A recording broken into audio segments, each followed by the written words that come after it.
आपकी दुकान से जो कचरा निकल रहा है ना, उसे आप फेंको मत, क्योंकि वही कचरा आपको पैसा बना करके देगा।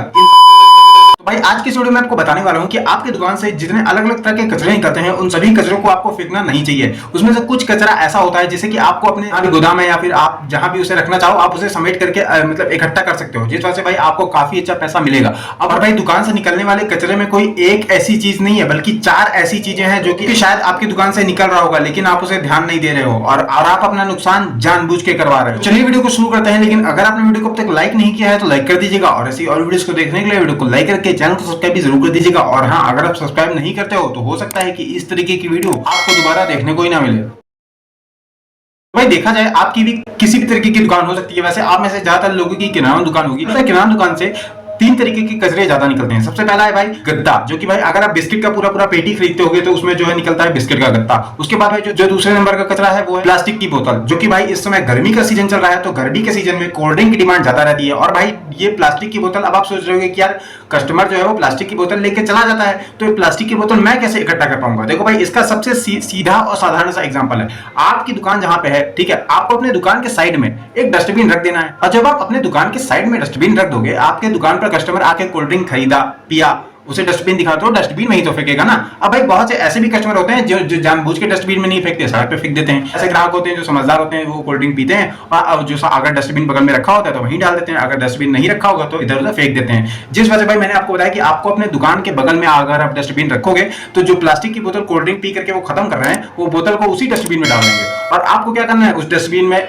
जब आप दुकान बंद करने जाओ तो दुकान बंद करने के टाइम उस डस्टबिन में जितनी भी बोतल भरी हुई है, मतलब जितनी भी बोतल पूरे दिन में बिकी है, वो सब खाली होकर के उस डस्टबिन में मिलेंगी। तो उसी बोतल को समेट करके आपको एक बोरिया में भर के रख लेना है। जैसा कि आप देख सकते हो, मैंने अभी भी अपने दुकान से निकली हुई बोतल को इस बोरी में पूरे भर के रखा हुआ है, ठीक है। उसके बाद भाई जो तीसरे नंबर का कचरा है वो है भाई तेल वाला पीपा, जिसे कि भाई टीन भी बोला जाता है। जिससे पहले मेरे पास काफी ज्यादा टीन था, जिसे कि भाई मैंने मतलब एक कबाड़ी वाले को बेचा था, जिससे कि भाई मुझे काफी अच्छा पैसा मिला था। मुश्किल से 1, 2, 3 या 4 पीपा बचे हुए हैं, जैसे कि आप वीडियो में देख सकते हो 3 से 4 पीपा ही हैं। अब भाई अगर मैं इसे 1 साल और रुकूं ना, तो मेरे पास हो सकता है कि 40 से 45 टीन तो हो ही जाएगा तेल के। और भैया ये पीपा बेचने पर एक पीपा जो है ना, वो 15 से 20 रुपए में बिकता है। आप सोच सकते हो कि आपको सिर्फ ये तेल का पीपा होता है, इसे बचाने से आपको कितना फायदा होगा। उसके बाद आता है प्लास्टिक का डिब्बा। देखो भाई, प्लास्टिक का डिब्बा कहने का मतलब है कि ये जो टॉफी वाले डब्बे होते हैं ना, जैसे कि जस्ट जली हो गया, जैसे कि आप देख सकते हो मैंने इस बोरी में भर करके रखा हुआ है। मेरे दुकान से जितने भी टॉफी के खाली डब्बे वो निकले हुए हैं ना, उन्हें मैंने एक बोरी में भर करके रख दिए हैं। ऐसे में क्या होता है कि भाई कोई ग्राहक कभी कभी आता है तो उसे एक डब्बे की नीड होती है, यानी कि जरूरत होती है। तो मैं चाहूँ तो मैं वो डब्बे को 10 रुपए में बेच देता हूँ। अगर उस ग्राहक को समझ में आता है तो कि मतलब मैं उससे पूछ लेता हूँ कि आपको मतलब ज्यादा बड़े साइज में चाहिए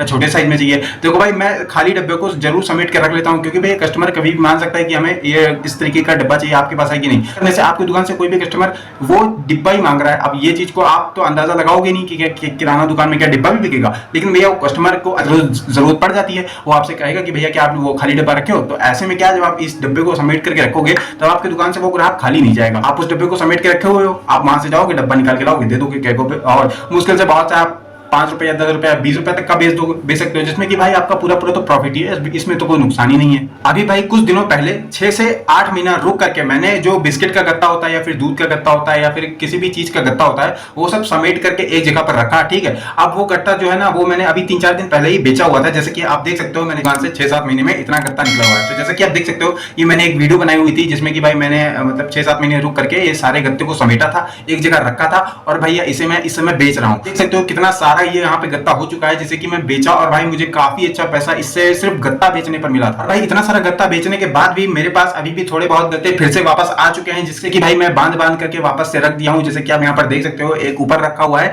एक यहाँ पे नीचे पे रखा हुआ है, क्योंकि भाई ये थोड़ा था जिसे कि भाई मैंने बोरी से ही बांध दिया। तो इस वीडियो से आपको जानने को ये मिला कि भाई आपके दुकान से जितने भी प्रकार के कचरे निकल रहे हैं, उनमें से जो अच्छे कचरे होते हैं जिन्हें कि आपको बचा करके रखना चाहिए, क्योंकि वही आपको काफी अच्छा पैसा बना करके देते हैं। भाई ये वीडियो खासकर उन्हीं लोगों के लिए बनाई गई थी जो कि भाई दुकानदार है। भाई आप में से ज्यादातर लोग किराना दुकानदारी होंगे या फिर और किसी चीज की दुकान किए होंगे, तो जिस वजह से भाई मैंने आपको बताया जो आपको फेंकना नहीं है बल्कि बचाना है। तो उम्मीद है वीडियो आपको पसंद होगी। तो वीडियो आपको कैसी लगी कमेंट करके जरूर बताइएगा, और ऐसी और वीडियोस को देखने के लिए वीडियो को लाइक करके चैनल को सब्सक्राइब भी जरूर कर लीजिएगा।